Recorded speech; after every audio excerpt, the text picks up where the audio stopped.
Well, what a week since I last hosted this show.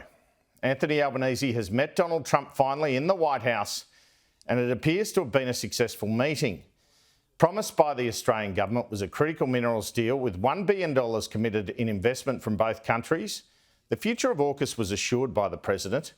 And there was also this puzzling promise to have $1.4 trillion worth of superannuation investment from Australia into America that was in the White House statement, but not mentioned at the press conference. Mr Trump also profusely praised Mr Albanese. Now, I'm told there's no secret deal here on the super. This is just what Australian private superannuation companies are investing.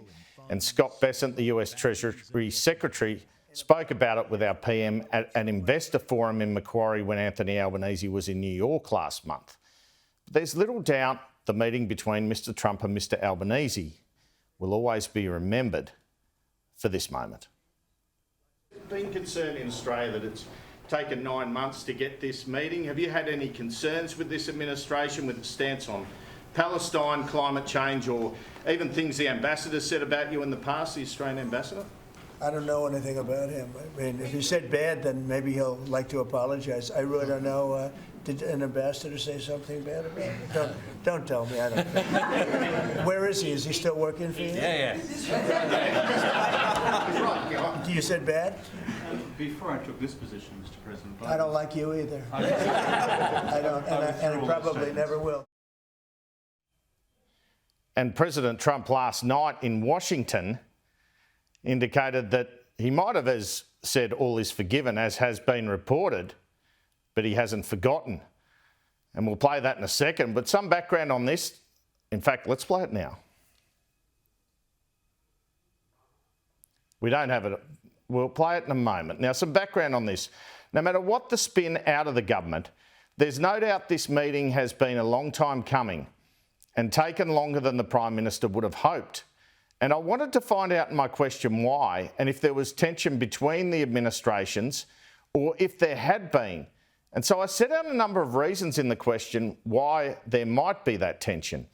And I guess I wanted to put a few points of tension in there to see which one President Trump wasn't happy about. Because he has previously been critical of British Prime Minister Keir Starmer and Canadian Prime Minister Mark Carney over Palestine. And we heard what he said at the UN re climate change. But the President seized on the Rudd aspect of the question. And I'd previously asked Anthony Albanese whether Kevin Rudd is an issue because of this tweet from Mr Trump's senior staffer and confidant Dan Scavino, which showed an hourglass after Mr Rudd, after Donald Trump's election in November 2024, had put out a statement congratulating Mr Trump. So it was a sign Kevin Rudd's time was running out as ambassador. Here's my exchange with the PM back in November 2024 on this. Have you spoken to Kevin Rudd or messaged him or reached out to Donald Trump or his camp since this Dan Scavino tweet about Kevin Rudd? No. How do we get to this point, I guess, where Donald Trump's saying we're going to have a perfect friendship, and then a week later one of his right-hand men is tweeting this hourglass about saying Kevin Rudd's running out of time? Well, I'm not going to comment on someone who I don't know and have never had a discussion with. The discussion I had with President Trump was very constructive and very positive. And didn't mention Kevin Rudd? No. Could it get to the point, if the Trump administration doesn't like Ambassador Rudd, that he has to tap the mat? Well, the fact is that Kevin Rudd has been a very good ambassador. He continues to do the job. He has developed relationships across the political spectrum in the United States, as I'd expect any ambassador to do. And that's why he received praise from people such as Tony Abbott, as well as Malcolm Turnbull, as well as Peter Dutton, for the job that he's been doing. Do you think he'll be there for another year or more? Yes, he's Australia's ambassador to Washington, and he's doing a very important job. The work that he did with AUKUS was a difficult task to get that through the Congress and the Senate. So that very month, only after Mr Trump was elected, Kevin Rudd put out a statement saying he had deleted 2020 tweets, calling Donald Trump a traitor to the West, the most destructive president in history. He said in that statement, quote, "Out of respect for the office of the President, And following the election of President Trump, Ambassador Rudd has now removed these past commentaries from his personal website and social media channels. Then, after a long wait during the year, Donald Trump left the G7 in Kananaskis in Canada prior to meeting Mr Albanese and didn't even call him about the meeting falling over. After this, Sky host Laura Jays asked a former Trump pollster Brent Buchanan about what the hold-up in the pair meeting was, and he nominated Kevin Rudd as the hold-up. Donald Trump needs to find an Australian that he likes, or Australia needs to find an Australian that Donald Trump likes and let that person take point, because so much with Donald Trump is personal relationships. So do you think this is personal? He simply doesn't know Anthony Albanese, or he doesn't like him? I think he doesn't like the current ambassador, and that's one of the biggest issues. Really? Wow. So that week I quizzed Mr Albanese about this at our Sky Economic Summit in July. But is there something to this, is there fire where there's smoke?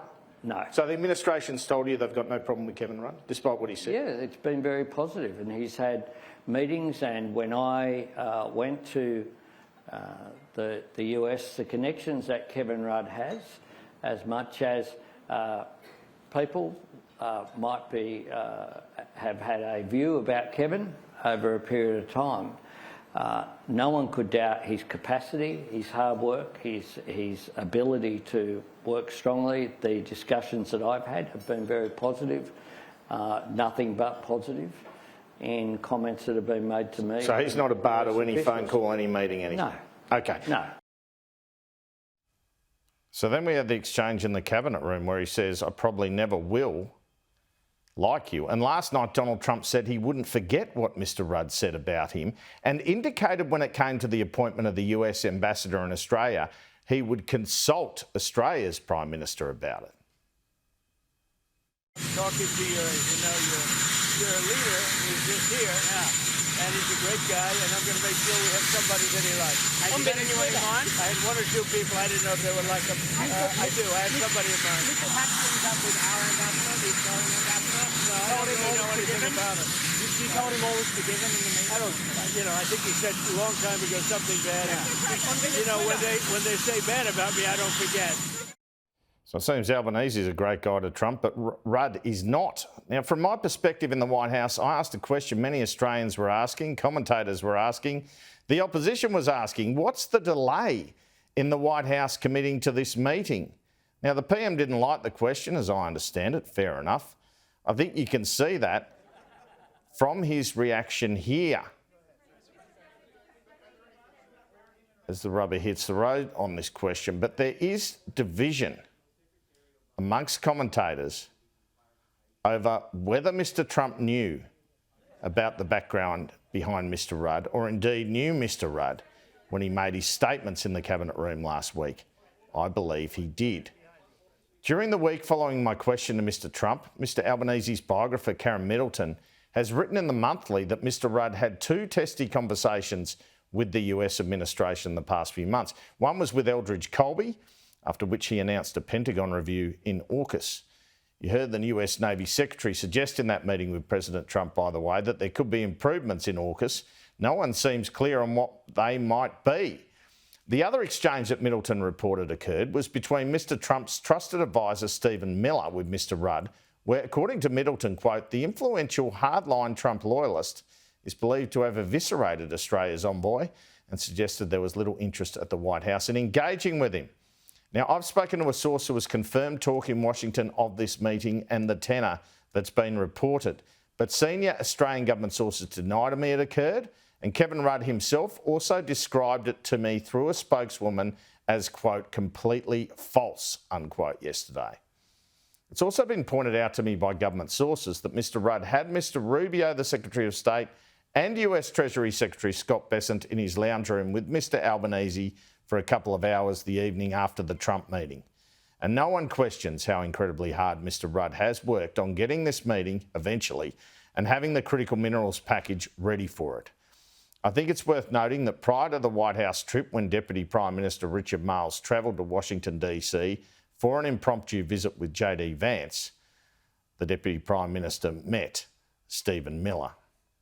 Opposition leader Susan Lee, meanwhile, seems to have gotten a bit of a pickle back home on whether or not Mr Rudd should be removed as ambassador. Andrew Hastie and Jane Hume disagreed with her, fomenting even more division in the coalition ranks. The official line out of Lee's office yesterday is they believe Mr Rudd is a distraction at the time the position is so important, and she's sticking to her call. They tell me Mr Rudd would not be ambassador under a coalition government while his term expires in 2027 before the next election in any case.